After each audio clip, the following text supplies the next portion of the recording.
Vous écoutez Europe 1, il est 11h30, le journal de la santé avec Elisabeth Assayag. L'hypnose pour traiter le pipi au lit de l'enfant, ça marche très bien. Un carton plein dans les salles de sport chaque année au mois de septembre. Et enfin, les scientifiques ont compris pourquoi c'est difficile de se souvenir la date de certains jours de la semaine. L'hypnose pour traiter le pipi au lit des enfants, une technique qui a fait ses preuves. Oui, le congrès mondial de l'hypnose s'est achevé ce week-end. C'est une discipline qui explose dans le milieu médical pour soigner les douleurs, pour arrêter de fumer, mais aussi pour traiter l'énurésie de l'enfant, le fameux pipi au lit qui touche près de 20% des enfants de moins de 5 ans. Écoutez les précisions de Mélanie Gomez pour Europe 1. Quand on parle d'énurésie aux hypnothérapeutes, la plupart vous répondent que c'est presque l'une des premières indications médicales de l'hypnose. En revanche, attention, ça ne fonctionne que lorsque les fuites nocturnes de l'enfant sont causées par un problème d'ordre psychologique, par exemple la naissance d'un petit frère, ou alors chez les enfants qui ont un sommeil trop profond. Là, grâce à l'hypnose, Maryse Bénézé, psychologue et hypnothérapeute dans un village du Lot-et-Garonne, fait des merveilles. Elle commence par plonger l'enfant dans un état de conscience modifié, puis détourne son attention. On raconte des histoires, on emploie ce qu'on appelle les métaphores. Par exemple, on va imaginer que l'enfant devient le directeur d'un barrage et qu'il a la possibilité d'ouvrir, de fermer les vannes. Et ça permet à l'enfant, dans sa partie non consciente, de structurer des choses qui ne le sont pas jusque-là. Mais c'est-à-dire que l'esprit et le corps ne sont pas séparés. Hein. Et on s'est rendu compte que parfois, il suffit d'évoquer la possibilité qu'on peut avoir le contrôle sur son corps pour que ce contrôle se fasse. Alors pour l'énurésie, comme pour la plupart des troubles qui se soignent grâce à l'hypnose, il faut savoir qu'on est dans ce qu'on appelle des thérapies brèves. Résultat, dans la majorité des cas, en moins de 3 séances, les problèmes de pipi au lit ne sont plus qu'un lointain cauchemar.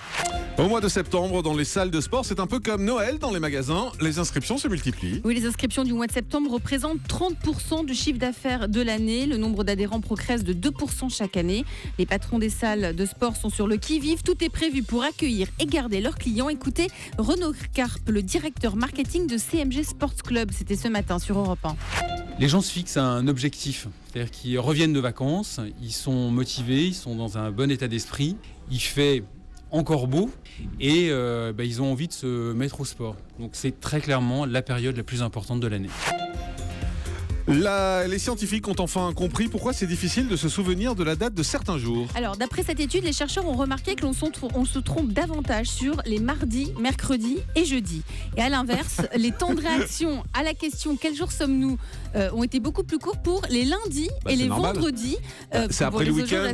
Oui. Vous êtes très fort, Jean-Marc. Ils ont fait une étude pour ça, mais qui m'appelle la prochaine fois. Parce que vendredi, c'est associé à quoi ? Au week-end. À la fête, à la liberté, tandis que la fatigue et les journées chargées correspondent davantage au lundi. Du coup, le mardi, mercredi, jeudi sont totalement confondus dans notre cerveau. D'accord. Merci pour l'étude. La consommation mondiale de viande va continuer à progresser dans les 10 prochaines années. On s'attend à une augmentation de la consommation mondiale de viande de plus de 1,6% par an pour les 10 prochaines années. En 50 ans, au niveau mondial, nous sommes passés de 23 kilos par an par personne à 42 kilos par an par personne. Ça, c'est au niveau mondial. Parce qu'en France, c'est pas totalement tout à fait la même chose. En France, nous sommes passés de 97 kilos de viande par habitant et par an à la fin des années 90 à 87 kilos en 2014, en cause des prix trop élevés, surtout pour la viande de bœuf, des scandales sanitaires à répétition et la prise de conscience des consommateurs sur l'environnement. La production de viande est perçue comme néfaste d'un point de vue écologique. La pilule pour hommes ne soulève pas l'enthousiasme. Oui, surtout sur la jante masculine. Seul un homme sur 10 se déclare enthousiaste à l'idée de cette nouvelle forme de contraception. C'est ce qui ressort d'une étude britannique parue dans The Telegraph. Alors, parmi leurs réticences, certains craignent des répercussions sur leur santé, des effets secondaires. Et tenez-vous bien, 24% des hommes interrogés estiment que la contraception doit rester de la responsabilité des femmes. Le chiffre du jour, c'est 50. 50 kilos, c'est le nombre de kilos qu'a perdu une mère de famille anglaise. Elle a 27 ans, 50 kilos perdus seulement en arrêtant la consommation de soda. À la base, elle était obèse, elle pesait 111 kilos, elle consommait en moyenne 4 litres de soda gazeux par jour. 4 litres par 4 jour. litres par jour. Elle les a éliminés. Aujourd'hui, elle pèse 57 kilos. Elle se sent en forme et elle a perdu 8 tailles. Effectivement. Merci beaucoup.